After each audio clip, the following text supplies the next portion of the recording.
Good morning, Eagle Nation. It's Friday. It is the 17th of September. It's the 31st day of school. That's 3 groups of 10 and 1.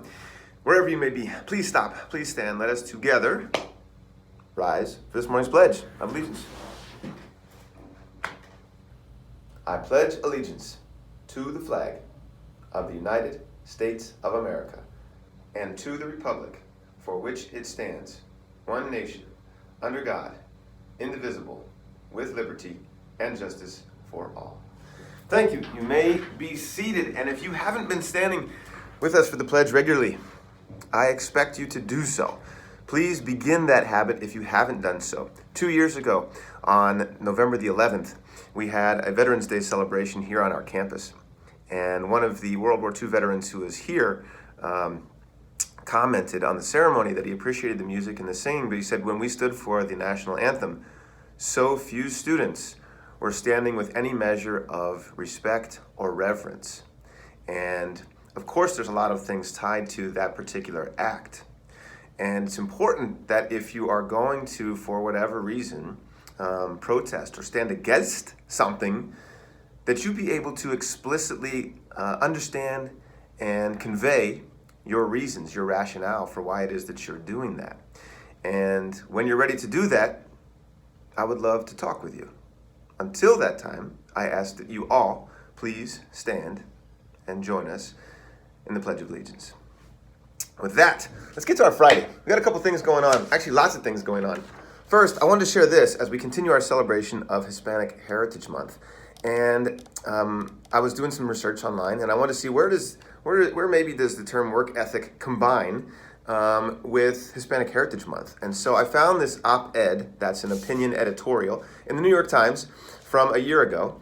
And the title of this article is, "Now is a Time to Learn from Hispanic Americans." And there's something called the Hispanic Paradox that could offer a model for civil society. So I'll read to you just a couple of short pieces in the beginning of this article, and I'll link it below if you're interested in reading more. But this author writes from Cornelius, Oregon, "Scholars call it the Hispanic paradox. Despite poverty and discrimination, Hispanic Americans live significantly longer than white or black Americans. They live longer. Latinos also appear to have lower suicide rates than whites. They're less likely to drink alcohol. They're less likely to die from drug overdoses, and least among immigrants appear to commit fewer crimes. Researchers have puzzled for decades about why this is." Keep listening for the phrase work ethic. Strong families? Supportive social networks? Is that the reason why? Religious faith? Active churches? Or is it a hard-driving immigrant work ethic?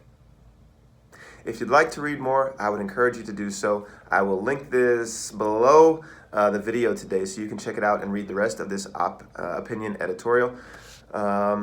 Check it out. You might learn something that you hadn't learned before. Also, as we continue our celebration, today we celebrate the arts. For you, Miss Ewan, and for all of you students who are interested in art. We celebrate today Jose Clemente Orozco. And I've linked some information for you also below this video. But I want to share with you who Jose Clemente Orozco is. He was a Mexican caricaturist. That means he would take faces of people and convey them in a new or interesting way, but still recognizable. You might have done this at a carnival or a fair.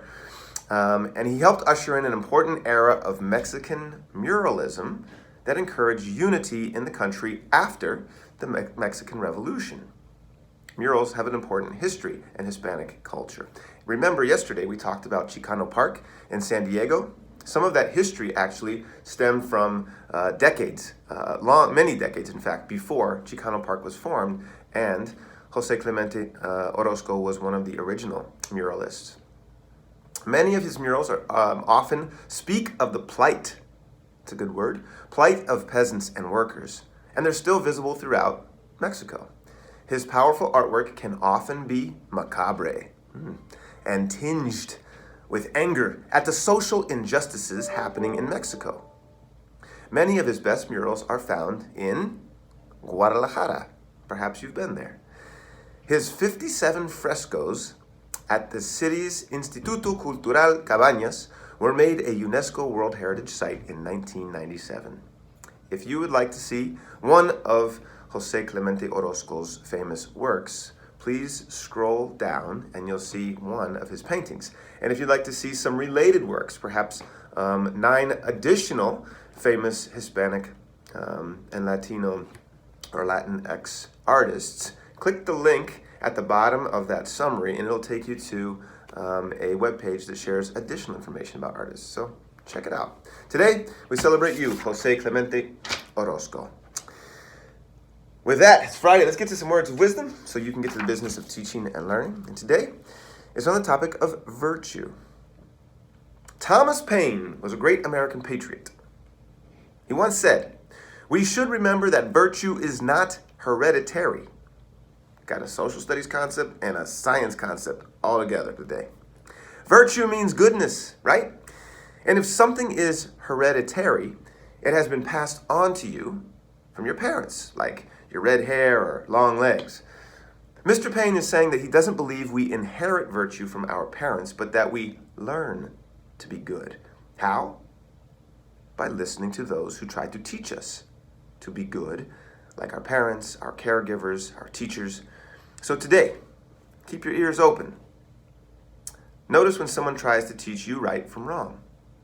Someone once told me, God gave you 2 ears and 1 mouth.